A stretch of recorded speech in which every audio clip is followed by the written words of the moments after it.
Toujours est-il que ça lance véritablement les ambitions chinoises. C'est-à-dire que derrière, il va y avoir en 2020 un retour d'échantillon de la phase visible, Chang'e 5.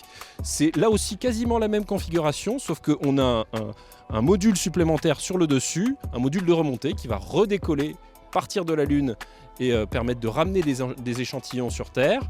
Et puis il sera suivi en 2024, en mai 2024, d'une autre mission dont on peut être assez fier ici en France et particulièrement à Toulouse, puisqu'il y a un instrument français qui s'appelle Dorn qui a été installé dessus, c'est Chang'e 6.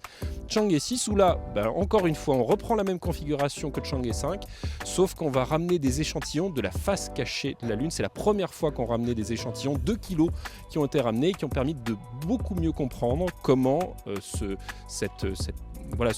bassin Aitken notamment était formé, le manteau, on comprend beaucoup mieux le manteau de la Lune. Il y a des premiers résultats qui sont très intéressants qui ont été publiés par les Chinois à ce propos-là.